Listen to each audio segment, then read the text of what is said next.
ঝুমকির plan ভেস্তে দিয়ে জামাই ষষ্ঠীতে ছুটি আর অভিকে নিজেই আশীর্বাদ করলো হিরণময়।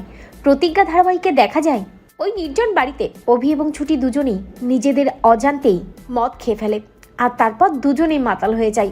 মাতাল হয়ে দুজনেই উল্টো পাল্টা বকতে থাকে। একটা সময় অভিকে জড়িয়ে ধরেই ছুটি ঘুমিয়ে পড়ে। সকাল হয়ে যায়। অভি এবং ছুটি দুজনেই পলাশপুর থেকে রায়বাড়িতে ফিরে যায়। আজ জামাই ষষ্ঠী। ঝুমকি অভি এবং ছুটিকে একটু খোঁচা মারার জন্য, অভিকে নিজের হাতের মুঠোয় করার জন্য জামাই ষষ্ঠীতে অভির জন্য বিভিন্ন রকম জিনিসপত্র উপহার নিয়ে রায়বাড়িতে যায় এবং ঠাম্মিকে বলে যে ছুটি তো অনাথ, তাই আমি নিয়ে এলাম। অভির আজ জামাই ষষ্ঠী তো, তাই না? অভিকে এই উপহারগুলো দেবো তার জন্য। আর জামাই ষষ্ঠীতে ও তো কোনো জায়গায় যেতেও পারবে না, কারণ ছুটি তো অনাথ, তাই না? ঠিক তখনই ছুটি এবং অভি দুজনেই নিচে নেমে চলে আসে এবং ছুটি অভি রেডি হয়ে যায়। ছুটি সবাইকে বলে জামাই ষষ্ঠীতে তারা আশ্রয় বাড়িতে যাবে। সাবিত্রীদি অভিকে নিমন্ত্রণ করেছে, সাবিত্রীদের বাড়িতেই যাবে। শুনেই অবাক হয়ে যায় ঝুমকি।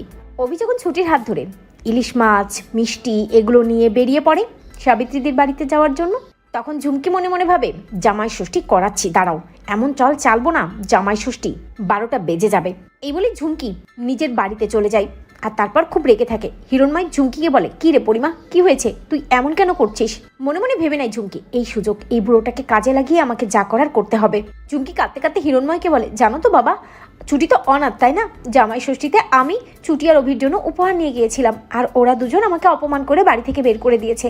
আর ওরা দুজন সাবিত্রীদি, ওই যে আশ্রয় বাড়ির ওই মেয়েটি আছে না, ওর বাড়িতে গেছে। জামাই ষষ্ঠীতে নিমন্ত্রণ করেছে ওই সাবিত্রীদি। আমার এই উপহারগুলো ছুঁড়ে ছুঁড়ে ফেলে দিল অভি, আমাকে কতই না অপমান করলো। এই বলেই নাটক করে কাঁদতে থাকে। হিরণময় ঝুমকিকে বলে, পরিমা তুই সব কি বলছিস? তোর আনা উপহারগুলো এভাবে ফেলে দিল? তার মানে জেঠিমা কিছুই বললো না? দাঁড়া, আমি দেখাচ্ছি, আমি ওই সাবিত্রীর বাড়িতে যাব এক্ষুনি। এই বলেই ঝুমকি এবং হিরণময় বেরিয়ে পড়ে। ঝুমকি মনে মনে ভাবে, দিয়েছি, ঠিক চালটাই দিয়েছি, এবার দেখবো ছুটি তো জামাই ষষ্ঠী কি করে হয়। অন্যদিকে দেখা যায় সাবিত্রীদি অভি এবং ছুটির জন্য সবকিছু রেডি করে, অনেক পদ রান্না করে।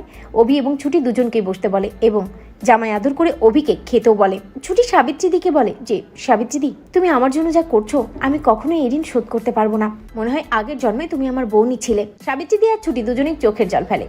অন্যদিকে দেখা যায় যখনই অভি মুখে তুলতে যাবে খাবারটা, ঠিক তখনই সেখানে হিরণময় চলে আসে এবং চিৎকার করে বলে, দাঁড়াও। ঝুমকি মনে মনে ভাবে, এবার কি করবি ছুটি, তোদের জামাই ষষ্ঠীটা গেল রে, সব ভেস্তে দেবে এই হিরণময় বুড়োটা। অন্যদিকে ছুটি হিরণময়কে দেখে ছুটে গিয়ে বলে, আঙ্কেল আপনি এখানে? আজ জামাই ষষ্ঠী, আমার তো বাবা মা কেউ নেই, আর যাকে আমি বাবা বলে ডাকি সেও এখন জেলে আছে। আসুন না আঙ্কেল, আমাদেরকে একটু আশীর্বাদ করবেন। ছুটির কথা শুনে চোখে জল চলে আসে হিরণময়ের, মনটা নরম হয়ে যায় এবং ছুটি যখন হিরণময়ের হাত ধরে টেনে নিয়ে যায় আশীর্বাদ করার জন্য, আনমনে হিরণময়ও যায় এবং হিরণময় অভি আর ছুটি দুজনকেই আশীর্বাদ করে, যেটা দেখে ঝুমকির মাথায় আকাশ ভেঙে পড়ে। ভাবতে থাকে, কি জন্য নিয়ে এলাম আর কি হয়ে গেল। তো বন্ধুরা, তোমরা এটাই চাও তো এভাবেই যেন হিরণময় নিজের হাতে জামাই ষষ্ঠীতে ছুটি এবং অভিকে আশীর্বাদ করে? কমেন্ট করে জানাতে ভুলো না।